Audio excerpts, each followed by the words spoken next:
feel like I'm coming home every time I come by the King's College. It's wonderful to have this opportunity to be together in this setting.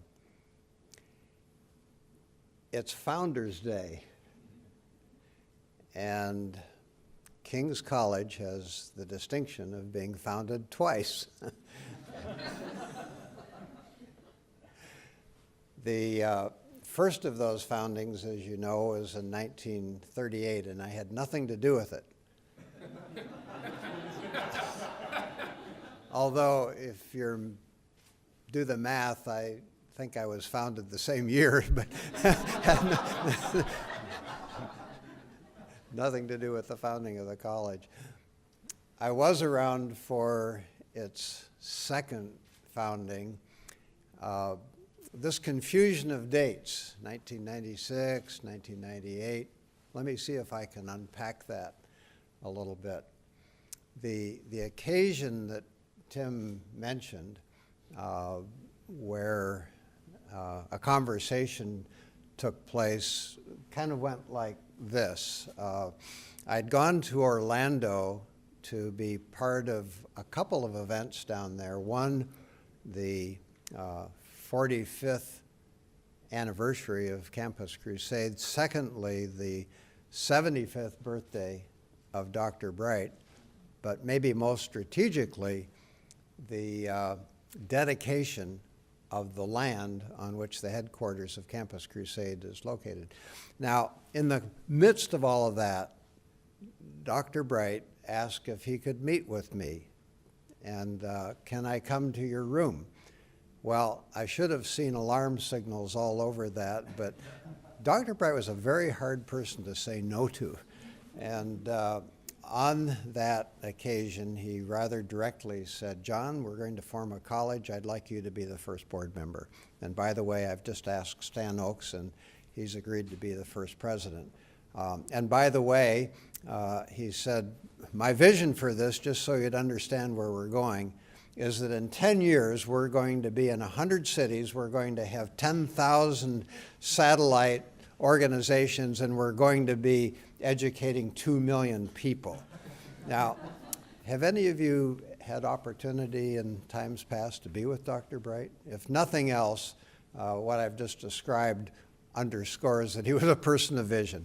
And I think in several lifetimes, we may be catching up to just a little bit of that original vision, but somebody's got to cast it and somebody's got to do it. Well, he would be the one to cast it.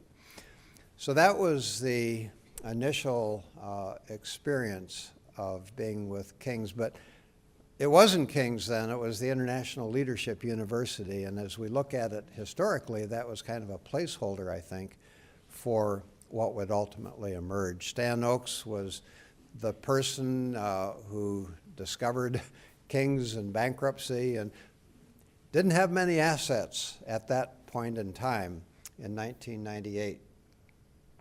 A library, not a great one, but a library. A claim to some property in Tuxedo, New York, north of here, in a place called Blue Lake. A name, and not a bad name at that, and a president, Dr. Friedhelm Radant, who walked through the bankruptcy process, but had a larger vision for the future of King's and stayed around and became our first president once we were reconstituted. We fairly quickly abandoned the Blue Lake concept of an idyllic campus on a lake north of New York City and opted instead for the thriving, if somewhat subnormal, subterranean location in the Empire State Building. That was part Dr. Bright too, because if you communicated with people about King's at that period of time, at best you'd get an eyebrow raising until you told them that we were in the Empire State Building. And then they say, oh, yeah. We understand now that you're right in the city. And so in a way, that became part of our branding that was strategic, I think, in the early years. Well, maybe enough of that part of the founding. There are lots of stories, but there's one that you've probably never heard, and it's worth recounting on Founders Day. It's the story of the widow's mite. Not the one in the Bible, but that's the pattern. Beth Clark was the diminutive wife of a British Bible teacher. Wendy and I agreed to bring her to the U.S. for a prayer conference in 1998. She didn't have a lot to come and go on, and we'd said we'd pick up her airfare. When I went to give her the check for $1,000, she said, "No, John," she said, "I'd like that to go to the college." You see, at that conference, Dr. Bright had been one of our speakers and had cast the vision for the King's College. And it so gripped Beth Clark, whose own sons had gone into some of the elite institutions in Great Britain and lost their faith, that she said, we want to see a generation of young people come through college that are not only intact in their faith but thrive there. I want this $1,000 to go to the college. Now, in the total scheme of things, that really was a widow's mite. And what others may not know, I was there, I was part of it, but that gift was instrumental in triggering the first large contribution to the King's College for $5 million at that point in time. And it was seminal in being able to get going. It was our rocket fuel. So the widow's mite is never something to be despised, whether it's $1, $10, or $100 or $1,000. The Lord is often at work in that. Well, foundations do matter. And teamed up with Joe Lacani today, we want to talk about another foundation.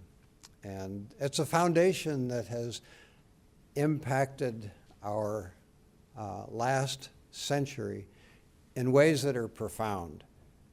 This year, in November, we'll celebrate the 100th anniversary of the close of the First War. It wasn't the First War then because it was going to be the war to end all wars, and we didn't know there would be a second war, so it was called the Great War. But it was far-reaching. It involved 28 nations. Even though the original prospect was that the boys would be home by Christmas, it didn't turn out that way, as we know. The legacy of the First War can be chronicled in so many different ways. Between 9 and 10 million soldiers lost their lives in that conflict. We know that the aftermath of it brought down empires, 4 of them to be specific. It totally changed the map of Europe and the Middle East. Israel was given a homeland out of the aftermath of the First War. Other nations were created. And so it was a time of enormous upheaval, the effects of which are, in some cases, playing out on the headlines of our newspapers today. Well, the war had other consequences, even though it was a popular phrase at the time to say that it was the war to end all wars and other slogans. The fact of the matter is that the legacy of that war was disruption, it was disease.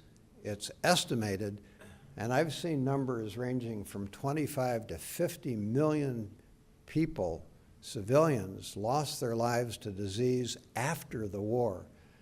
because the infrastructure of Europe was so devastated. I mean, just staggering numbers. Even during the war itself, in addition to the soldiers who lost their lives, there were as many as 5 million civilians that died. And so one whose name you all know well and have a house named after him had this assessment that injuries were wrought to the structure of human society, which a century will not efface. And isn't it interesting that here we are a century later, and Churchill was prophetically accurate that the century has not effaced those injuries. Well, we look at the war in terms of these large numbers, and I haven't seen the hardback version of this. He's been withholding it from me. But this is a beautifully chronicled book. Can I give you a short promo for it? Sure. And unlike anything I've ever done, is so wonderfully documented. I mean, you go to the back of it and you just see the classic scholar with all of his footnotes and references. It's beautifully done, Joe. This was the large picture of the war, and of course the particular angle is how it affected both Tolkien and Lewis.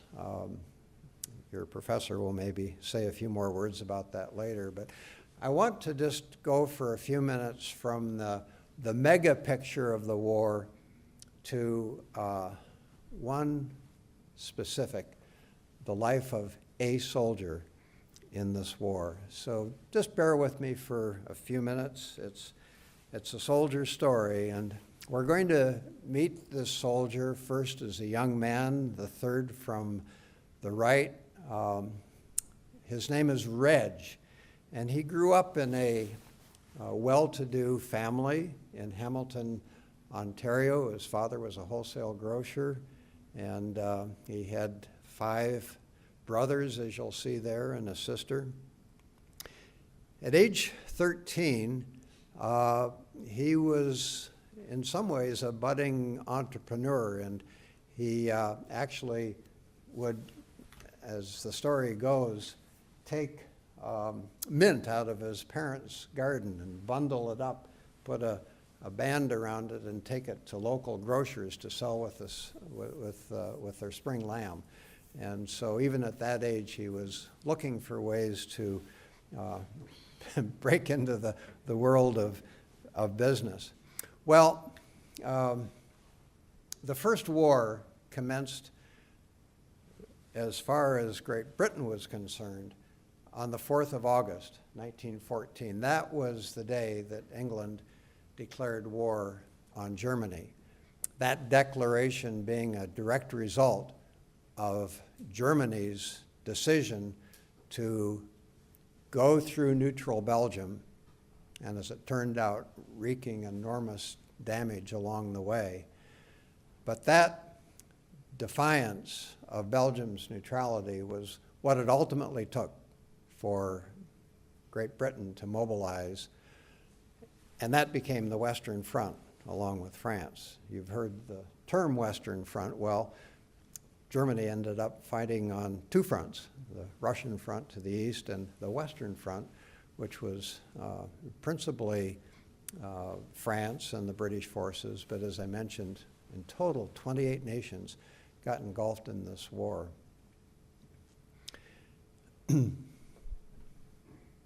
The conversations I can imagine around the dinner table would have gone something like this. Young Reg, now age 16, I want to be among those who enlist. And I'm almost 17. And by the way, the draft agencies aren't fussing all that much about age anyway. Look at the way they're lining up to recruit, and I want to be one of those. They say we're going to be home by Christmas, and I don't want to miss the action. And the parents, ever level-headed and looking after their son, said, we're going to finish college first. Let's see how this unfolds. We'll talk about it. But if you're really keen on ultimately participating in this, and if it's still going, let's have you take some artillery training and learn some things about horsemanship, and then we'll see. Well, indeed, Reg did take up that challenge, went to a military institution in Kingston, Ontario, and developed the skill set that would enable him to become a gunner, to field artillery in that war. He graduated from Hamilton Collegiate in the spring of 1916 and went into a recruitment office in St. Catharines, Ontario, and signed up to join Majesty's Army. Now, things were different on July 1st, 1916, because that was the day the Battle of the Somme commenced. The date on this enlistment order, the attestation paper as they called it, was July 4, 1916. Now what's the significance of this juxtaposition? The Battle of the Somme was the largest battle that had been fought at that time. It was months in the planning, and Great Britain on that first day alone, Joe, lost just shy of 20,000 soldiers killed and another 40,000 wounded, if I have the stats correct. Just to think about that. Now, we in your lifetime, we've had the war in Iraq, where I think the total number that died over a 4-year period was just short of 4,000. Is that right? So in one day, 20,000 British soldiers died. And yet, it was 3 days later that my dad went into a recruiting office. Did I say my dad? I let the cat out of the bag. You know why he's a hero now, right? In my estimation. Well, on into more extensive training at a makeshift camp in northern Ontario. Months of basic training, and then overseas on what turned out to be the sister ship of the Lusitania, the Mauretania, arriving in England for more training in Shorncliffe, down on the chalky white cliffs of Dover.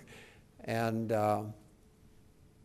on March the 23rd of 1917, crossed the English Channel to engage his first battle.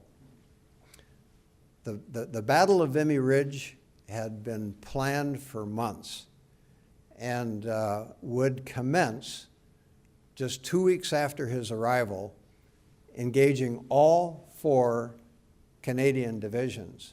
Some 60,000 troops were involved in trying to take a ridge that had been heavily fortified by the Germans, and enough so that both the French and British armies had been repulsed in earlier attempts. The Battle of Vimy Ridge over Easter Sunday, 1917, from the 9th to the 13th, was very costly. 3,600 Canadian soldiers died in that battle.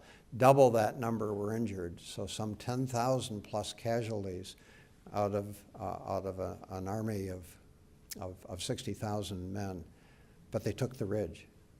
And it was a seminal battle, and for Reg Beckett, his first direct exposure in a war that would not just end by Christmas, but would go on for another 18 months. So in battle after battle from that point forward, he was in the thick of it. The war that was known as the war fought out of the trenches. And while he wasn't in the trenches per se, he was a bit further behind in the artillery. He was very much a part of a war that saw hand-to-hand combat, that saw barbed wire, that saw 1 million horses involved in rat-infested, lice-infested trenches. It's hard for us to imagine the circumstances under which they fought that war. The Battle of Passchendaele, fought in the north of Belgium. I've traipsed over those battlefields. Is the lowlands. And the lowlands could work okay when you could drain water out to the North Sea. They didn't work so well when they had gone through multiple years of shellings and successive battles, totally destroying the infrastructure. So the mud was so deep that it would, on occasion it would envelop horses, it would envelop men, and soldiers were drowned alive, being sucked down into the mud from these rains that just couldn't dissipate. I mean, by any measure, this was one of the cruelest, most difficult wars that has ever been fought. Well, you've seen some of the images of it, the marred fields, the trenches, and occasionally the victory celebrations. By the way, the first war in which tanks were used. Do you know what the first tank was? It was armor plate welded under tractors. And the first war in which planes were used, machine guns for the first time, because they figured they needed more than the carrier pigeons they started with in August. And so it was a war that technology took a large role in. The machine gun was so instrumental as a killing device on both sides. The use of chemicals, very much in the news today, was initiated in that war. So the war ended, and both sides wanted to believe that God was on their side. The Germans doubled down on this with their belt buckles. You see one here, Gott mit uns. And they were proffering that God was with us, to which some of the Canadian forces, it's told, would hold a sign out of the trench and saying, "That's nothing, we got mittens too." Rare little chapters of humor in the terrible war. Mons, Belgium. Reg Beckett was there on the day the war ended. And the historians at the time referred to the subdued nature of the soldiers' reaction. Could this really be true? Was it going to hold? And so while wild celebrations were happening in New York and Paris and London and even in Mons, the soldiers were more cautious. So I want you to picture the scene that you see here, which is actually a picture of Mons on November 11, 1918. And imagine a little girl stepping out of that crowd and somehow picking out a British/Canadian soldier that she wanted to give a present to. Well, it happened to be Reg Beckett. And the present that she wanted to give him was a little brooch of herself to thank him for helping secure their freedom. He pinned it on his uniform, and undoubtedly it was one of the most treasured moments of his 3 years in the war. Well, I'm going to draw some things to a close, but you always want to extract the lessons that you can from such an amazing chapter out of a person's life. And I worked with my dad for a year. He suddenly passed away at age 67, well over 50 years ago now. But that year was very special because I got to see him up close and see some of the character qualities that made him who he was. What I didn't realize, because soldiers seldom talk about their war experiences, was how some of these character qualities were forged on the Western Front. And I'll just cite three, and I have lots of evidence to back it up, both from the war experiences and what I observed personally. And these are transportable lessons. The first is his love for family. And it worked both ways. My grandfather sent letters or parcels on the average every other day for 3 years. Can you imagine that? These had to go on troop carriers across the North Atlantic. They had to be worked up to the front, and not all of them made it. But because all of the letters and parcels were numbered, we know that there was this incredible outpouring of affection and provision going across to the soldier. We don't have all of the letters that my grandfather sent, but we have many of the letters that my dad sent. Because my grandfather, in receiving the handwritten letters from my dad, would sit down at a typewriter and type them out with multiple carbon copies to distribute to his siblings. And this whole adventure for me, doing this deep dive into the First War, began when we came across a set of those letters about 5 or 6 years ago. And it's been an amazing journey to discover this. In one of his letters, he says, "I wouldn't worry too much, dear, for it really doesn't pay. As I've said before, I worry far more about you at home than I ever worry about myself." He was doing all he could to allay the fears of his parents, but the love for family was clearly vital to him. The second that emerges out of my study of this period was his sense of responsibility, and I've already cited that in a way with his recruitment just days after the Battle of the Somme began. One of the letters home, he says, "This is the only place for us to be at such a critical time. Even now, I've been here since March and away from home for over a year. I really feel ashamed I was not one of the first." Imagine, I mean, at 16, he wanted to be one of the first to be in, and only his parents, putting out a bit of a drag anchor, said, "No, it's not your time." But his heart was to serve his country in that way. And a third attribute that I would note is perseverance, and I won't read this excerpt in its entirety from his letter, but he's trying to dry out some laundry.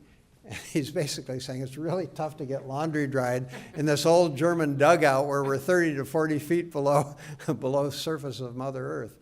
And so it's just a little bit of an insight into some of the practical challenges that a soldier had in that war. These three, however, I think all form life lessons and can for us. I tie it into the 20-year run that we've had here at King's, a passion for the mission, a sense of responsibility that what we're doing here really matters and it's worthy of our best efforts.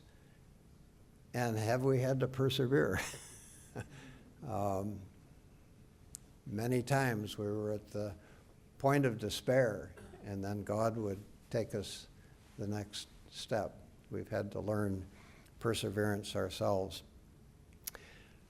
I'm going to close with a remarkable picture. This was taken in 1894. It was 20 years before the war commenced. Curiously, 20 years is our span here. Brian, you would know who the cast of characters is here, maybe emanating from the black bedecked woman in the front row, Queen Victoria. But closer inspection helps us see who some of the other cast of characters are. In that picture, all related, Wilhelm II of Germany, Tsar Nicholas of Russia, Edward VII, who had become the King of England. Do you realize that these primary combatants in the Great War were related to each other. Talk about love of family. And this is a very sobering dimension of the backstory of that hugely costly war. The combatants were members of the same family. Think about that, and think about the consequence. What if, now here's just speculation, what if they had had love of family? Where they could defer to one another, where they could work things out, where they could ask forgiveness, where they could sort things through. Where was their sense of responsibility? Of course, none of them knew what would cascade out of the events they were about to undertake. But even in their wildest dreams, they could have imagined it would be more than honor and glory and some of the other terms that were popular at the time. It would be devastating. It would be hugely costly. But they didn't have that sense, and they didn't persevere in working things through in a civil way. They set aside some of the basic inclinations that we as human beings should embrace in plunging ahead with something that would change the face of the world for 100 years. And what if they had known the Lord and had embraced the gospel? Just think about that. When we think about the implications of being followers of Christ, and realize, just from this picture, how the course of history would have been altered if people had been able to come together as brothers and sisters and find a better way.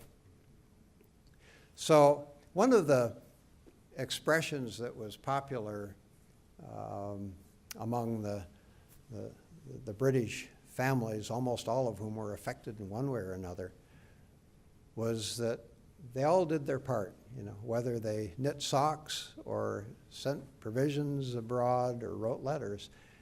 Everybody had a role in doing their part. So that's the challenge to us, isn't it?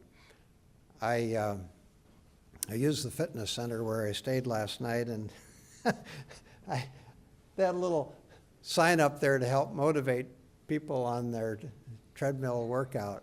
I thought it was telling and appropriate, and I'll close with this. It was a quotation by the great tennis player Arthur Ashe. Start where you are, use what you have, and do what you can. That's kind of a good motto for all of us as we go through the challenges of life.